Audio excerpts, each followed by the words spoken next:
Hello everyone, welcome back to my channel. ఈ video నచ్చినట్లయితే subscribe చేసి ఇంకా ఏదైనా సీరియల్ రివ్యూ కావాలంటే కింద కామెంట్ సెక్షన్లో కామెంట్ చేయండి. ఈరోజు ఎపిసోడ్ స్టార్టింగ్లో సిద్ధు కోపంతో సిద్ధు వాళ్ళ నాన్నని అడగడానికి వస్తాడు. అప్పుడు సిద్ధు వాళ్ళ నాన్న, హే సిద్ధు, కంగ్రాచ్యులేషన్స్, మొత్తానికి నువ్వు అనుకున్నది సాధించావు అని అంటాడు. నీ చెల్లి నిశ్చితార్థాన్ని ఆపేశావు, గ్రేట్ సిద్ధు, నువ్వు ఎంతైనా చాలా గ్రేట్ అని అంటూ ఉంటాడు. అప్పుడు సిద్ధు, నీకు ప్రత్యర్థి అనేవాళ్ళు లేకుండా ఎదుటి వాళ్ళ ఆటను కూడా నువ్వే ఆడి గెలుపు నీదే అని ఫీల్ అవుతూ ఉంటావు కదా అని అంటాడు. మరి అలాంటి నువ్వు ఈరోజు ఆ ఘనాగాడికి ఎందుకు లొంగిపోయావని అడుగుతూ ఉంటాడు. అప్పుడు విజయ్, నువ్వే అన్నావు కదా సిద్ధు, నేను బిజినెస్ మ్యాన్ అని, ఆలోచించకుండానే ఇదంతా చేసుంటానంటావా అని అంటాడు. అప్పుడు సిద్ధు, ఆలోచించే చేసుంటావు, బట్ ఈసారి మాత్రం లాభంతో కాదు భయంతో చేసుంటావు అని అంటూ ఉంటాడు. ఆ భయంతోనే నువ్వు ఆ ఘనాగాడికి లొంగిపోయావు, నాకు అర్థమవుతుంది అని గట్టిగా అరుస్తాడు. అప్పుడు సిద్ధు వాళ్ళ నాన్న, సిద్ధు, నేనేం భయంతో చేయలేదు, నేను నా కూతురు మీద ప్రేమతో కూడా చేశాను అని అంటాడు. అప్పుడు సిద్ధు, మనం తీసుకునే కొన్ని డెసిషన్స్ వల్ల మనం జీవితాంతం మూల్యం చెల్లించాల్సి వస్తుంది అని అంటాడు సిద్ధు వాళ్ళ నాన్నతో. నీ విషయంలో నేను అది ఆల్రెడీ అనుభవించాను, అది నీకు కూడా తెలుసు అని అంటాడు. అప్పుడు సిద్ధు వాళ్ళ నాన్న, మరి నీకు అన్నీ తెలుసు అంటూ ఉంటావు కదా సిద్ధు, మరి పెళ్ళికి నేను ఎందుకు ఒప్పుకున్నానో నీకు తెలుసా అని అంటే అప్పుడు సిద్ధు, ఆ సమాధానం తెలుసుకుందామనే ఇప్పుడు నేను నిన్ను ప్రశ్నిస్తుంది అని అంటాడు. కానీ అది తెలివిగా పక్కన పెట్టి ఏదేదో చెప్పి తప్పించుకోవాలని మాత్రం చూడొద్దు డాడీ అని అంటాడు. చెప్పు, నువ్వు అసలు ఏ కారణం లేకుండా ఏ పని చేయవు, అలాంటిది ఎందుకు అన్యాయంగా సాహితీ నా ఘనగాడికి ఇచ్చి సాహితీ గొంతు కొయ్యాలని చూస్తున్నావు అని సిద్ధు వాళ్ళ నాన్నని ప్రశ్నిస్తూ ఉంటాడు. అప్పుడు సిద్ధు వాళ్ళ నాన్న, ఇదంతా నా కూతురు బాగుండాలనే చేస్తున్నాను అని అంటే అప్పుడు సిద్ధు గట్టిగా ఇదంతా అబద్ధం అని అరుస్తాడు. ఆ ఘనగాడి గురించి మీకన్నా నాకే బాగా తెలుసు, మీరిద్దరూ ఎదుటి వాళ్ళ ఆనందంలో సంతోషాన్ని చూస్తారు అని అంటాడు. నువ్వేదో దాచిపెడుతున్నావు, ఎందుకు మరి చెప్పట్లేదు అని గట్టిగా అరుస్తాడు. నువ్వు ఎట్టి పరిస్థితిలో నాకు ఇప్పుడు నిజం చెప్పాల్సిందే అని అంటే అప్పుడు సిద్ధు వాళ్ళ నాన్న మనసులో, ఇదంతా నీ వల్లేరా, నేను గనక నిజం చెప్పేస్తే నువ్వు నన్ను లేపేస్తావు అని అంటాడు. నా దృష్టిలో నువ్వు ఎనీవేస్ మనిషే కాదు, అసలు సాహితీ దృష్టిలో అట్లీస్ట్ తండ్రి స్థానంలో ఉన్నందుకైనా నిజం బయటికి చెప్పు, ఎందుకు భయపడుతున్నావు ఆ ఘనగాడికి అని అంటూ ఉంటాడు. నీ స్వార్థం కోసం చివరికి కన్న కూతురు భవిష్యత్తును కూడా నాశనం చేయాలనుకుంటున్నావు, నీ గురించి తెలిసి కూడా నిజాన్ని నీ నుంచి రాబట్టడం అనేది నా తప్పు అని అంటూ ఉంటాడు. సిద్ధు అప్పుడు చిటిక వేసి, ఇప్పుడు చెప్తున్నాను విను, ఇప్పుడు వరకు నా విషయంలో నువ్వు ఎన్ని చేసినా కేవలం మా అమ్మ చెల్లి కోసం భరించాను, ఇప్పుడు అలాంటిది వాళ్ళకే నువ్వు ఆపద తలపెట్టాలనుకుంటున్నావు, వాళ్ళకి కనుక ఏదన్నా అయ్యింది అని అంటే నిన్ను భూమి మీద లేకుండా చేస్తాను, గుర్తుపెట్టుకో అని వార్నింగ్ ఇస్తాడు. ఈ పెళ్ళి జరగదని ఫిక్స్ అయిపో నువ్వు, ఇది మాత్రం గుర్తుపెట్టుకో అని సిద్ధు అక్కడి నుంచి వెళ్ళిపోతాడు. తర్వాత సిద్ధు వాళ్ళ నాన్న అక్కడి నుంచి వెళ్ళిపోయిన తర్వాత విశ్వాసంతో, అమ్మమ్మమ్మ, అరే విశ్వాసం, ఈ సిద్ధుగాడు నాకు వార్నింగ్ అయితే ఇచ్చాడు కానీ మధ్యలో ఒక శుభవార్త చెప్పాడు, పెళ్ళైతే ఆపేస్తానని, నాకు చాలా హ్యాపీగా ఉందిరా విశ్వాసం అని అంటాడు.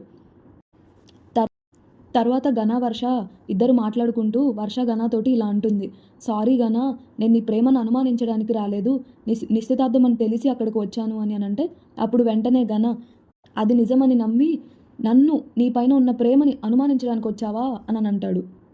నేను గాఢంగా ప్రేమించింది నిన్ను, నా గుండెల్లో గుడి కట్టి నిన్ను దేవతలా చూసుకోవాలనుకుంది నిన్ను వర్ష, అలాంటప్పుడు ఆ సాహితీని ఎలా చేసుకుంటాను అనుకుంటున్నావు నువ్వు అని అంటాడు.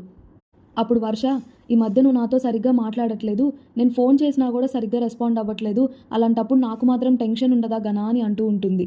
ఏమైందో తెలుసుకోవాలనే నేను అక్కడికి వచ్చాను ఘన అని అంటుంది. వర్ష, నాకు నీ మీద ఎంత ప్రేమో తెలుసా, నేను ఎంత ఏకాంతంగా నీతో గడపాలనుకున్న ప్రతిసారి ఈ కేసులని కోర్టులని ఏదో గొడవలు వస్తూనే ఉంటున్నాయి వర్ష అని ఘన అంటూ ఉంటాడు. వీటన్నిటి వల్ల నేను ఎంత కుమిలిపోతూ ఉంటానో తెలుసా, కానీ ఇవన్నీ నీకు తెలియదు కదా, అనుమానం మాత్రం వచ్చేస్తూ ఉంటుంది అని అంటాడు. అసలు నిశ్చితార్థం ఎలా చెడిపోయిందో తెలుసా, నా జేబును నేనే కట్ చేసుకొని ఆ రింగ్స్ని దాచిపెట్టడం వల్ల ఈ నిశ్చితార్థం ఆగిపోయింది తెలుసా నీకు, ఇవేమీ తెలీదు కానీ నన్ను అనుమానించడం మాత్రం తెలుసు, నేను నీ మీద ఎంత ప్రేమ ఉంటే ఇలా చేస్తాను చెప్పు అని అంటాడు. కానీ నువ్వు ఇలా వచ్చి అందరి ముందు నన్ను అల్లరి పెట్టాలని చూస్తే మన పెళ్ళి జరగదు వర్ష, ఇంకా నీ ఇష్టం అని నాటకం వేస్తూ ఉంటాడు. అప్పుడు ఇంక నేను నీకు దూరంగా బ్రతకలేక నువ్వు నాకు దూరంగా బ్రతకలేక ఇంకిద్దరికి చావే గతి అని నాటకం వేస్తూ ఉంటాడు. అప్పుడు వర్ష ఘనాని బుజ్జగిస్తూ, సారీ ఘన, ప్లీజ్ సారీ ఘన అని అనుకుంటూ హక్ చేసుకుంటుంది. అప్పుడు ఘన నటిస్తూ, పర్లేదులే వర్ష, నువ్వు నన్ను ఎంత బాధ పెట్టినా నీ మీద ఉన్న ప్రేమ మాత్రం నాకు ఎప్పటికీ తగ్గదు వర్ష అని అంటాడు. ఎందుకంటే నువ్వు లేకపోతే నేను లేను వర్ష అని అంటాడు. అప్పుడు వర్ష, నన్ను ఇంతగా ప్రేమించేవాడివి దొరకడం నా అదృష్టం వర్ష, నా అదృష్టం ఘన, ఐ లవ్ యూ ఘన అని అంటుంది. అప్పుడు ఘన మనసులో, మొత్తానికి దీన్ని లాక్ చేశాను, ఎలాగైనా దీనికి తెలియకుండా సాహితిని పెళ్లి చేసుకోవాలి అని అనుకుంటాడు. తర్వాత కేఫ్లో ప్రేరణ సిద్ధు ఇద్దరు మాట్లాడుకుంటూ, ప్రేరణ ఇలా అంటుంది, నీతో మొదటి నుంచి ప్రాబ్లం ఇదే సిద్ధు, ఏదైనా ఆవేశంలో డెసిషన్ తీసుకుంటావు ఆలోచించకుండా, అంతా నీతో వచ్చింది ఇదే అని అంటూ ఉంటుంది. నీకు అసలు ఎన్నిసార్లు చెప్పాలి, ఏదైనా ఒక విషయం జరిగింది అని అంటే ఎందుకు ఇలా జరిగింది అని అన్ని కోణాల్లో ఆలోచించాలి, అంచనా వేసి నిర్ణయం తీసుకోవాలి, కానీ నువ్వెందుకు అలా చేయడం లేదు, అసలు నువ్వు మీ నాన్న దగ్గరికి అని అనగానే సిద్ధు కోపంగా చూస్తాడు. సరే, సాహితి వాళ్ళ తండ్రి దగ్గరికి ఎందుకు అంత ఆవేశంగా వెళ్ళావు, సాహితి గురించి ఆలోచించకుండానే ఈ డెసిషన్ తీసుకున్నాడంటావా అని అరుస్తుంది. దానికి ఆయన ఎంత బాధపడుంటారో నువ్వు అసలు ఆలోచించావా అని అంటే, అప్పుడు సిద్ధు, ఒకరిని బాధ పెట్టడం తప్ప ఆయనకు బాధపడడం అలవాట్లేదు, అసలు నువ్వు ఆయన గురించి చెప్పకు ప్రేరణ నా దగ్గర అని అంటే, అప్పుడు ప్రేరణ, ఇదే నీతో వచ్చిన ప్రాబ్లం, చెప్పేది ఏది వినవు, అసలు ఏదైనా అంటే ఆ గనాగాడు ఆయన కలిసి ఇద్దరు సాహితీ జీవితాన్ని నాశనం చేస్తున్నారని చెప్తూ ఉంటావు. మీ అమ్మని సాహితీని వాడి మాయమాటలు చెప్పి వాడి సైడ్ తిప్పుకున్నట్టు మీ నాన్నను కూడా అలానే వాడి మాయమాటలతో తిప్పుకొని ఉండొచ్చు కదా, నువ్వెందుకు ఇలా ఆలోచించట్లేదు అని అంటుంది.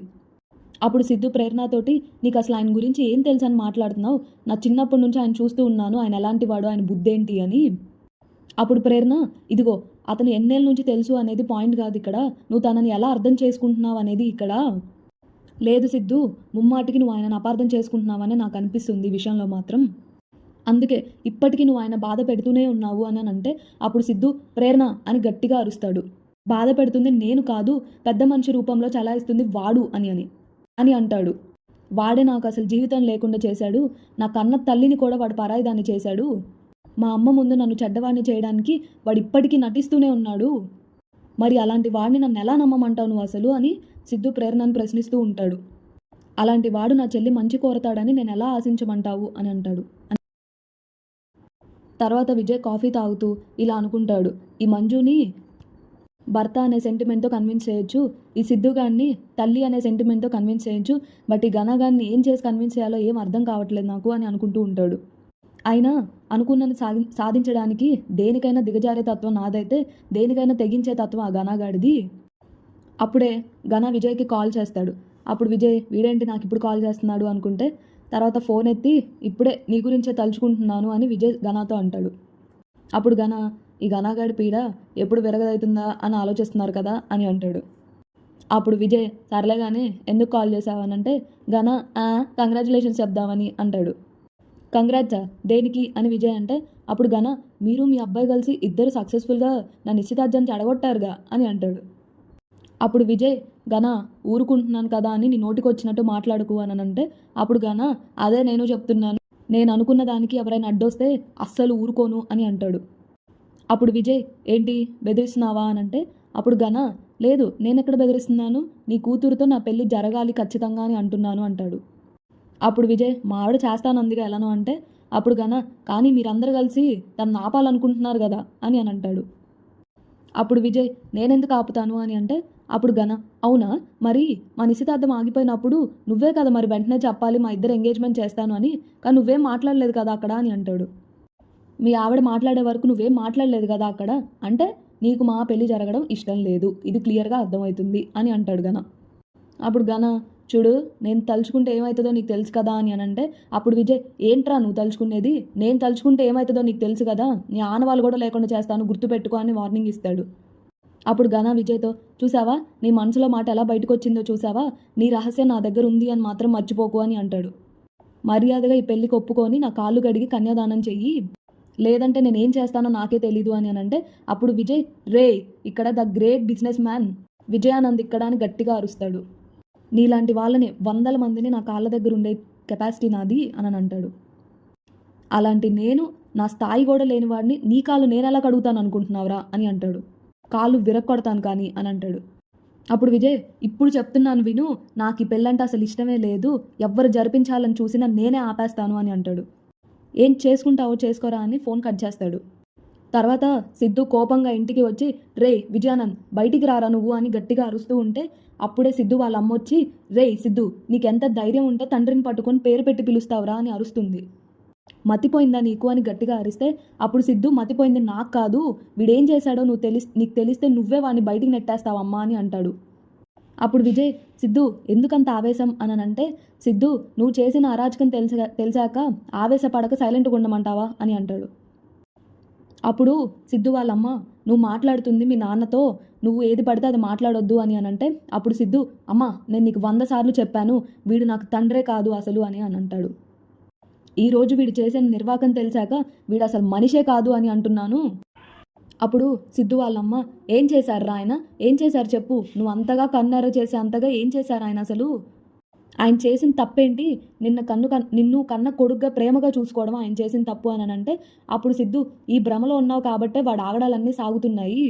అప్పుడు సాహితీ వాళ్ళమ్మ, రే ఆయన మన జీవితాన్ని నాశనం చేయలేరురా, బాగుపరిచారు, ఆ రోజు ఆయన గనక మనల్ని చేరదీయకపోయి ఉంటే ఈరోజు మనం ఈ పరిస్థితిలో ఉండే వాళ్ళమే కాదు అని అంటుంది. అప్పుడు సిద్ధు, ఆయన మనం నిలబెట్టలేదు, నిలువెత్తును ముంచేశాడు అని గట్టిగా అరుస్తాడు. నీ తండ్రి చనిపోయినప్పుడు నువ్వు చిన్న పిల్లోడివిరా, అలాంటి సమయంలో తినేరా నేనున్నాను అని చేయి పట్టుకున్నారు, గుండెకు హత్తుకున్నారు నిన్ను, అలాంటి మనిషి గురించి అంటరా నువ్వు తప్పు పట్టేది అని సాహితీ వాళ్ళమ్మ అంటుంది. అప్పుడు సిద్ధు, నా తండ్రి చనిపోయి నువ్వు దుఃఖంలో లేదు, ఆ తండ్రి చనిపోవడానికి కారణమే వీడు అని గట్టిగా అరుస్తాడు. వీడు నీ మెల్లో తాళి కట్టడానికి ఆ తాళిని తెంపేశాడమ్మా అని గట్టిగా అరుస్తూ ఉంటాడు. మా నాన్న ఆయుష్ తీరి చనిపోలేదు, వీడి ఆశ మా నాన్నని చంపేసింది అని అంటాడు. ఈ ఆస్తిని వాడి సొంతం చేసుకోవడానికి మా నాన్నని నువ్వెంతో మమకారం పెంచుకున్న మీ ఆయన్ని చంపేశాడు వీడు అని అంటాడు. ఇంతటితో ఈ ఎపిసోడ్ పూర్తవుతుంది.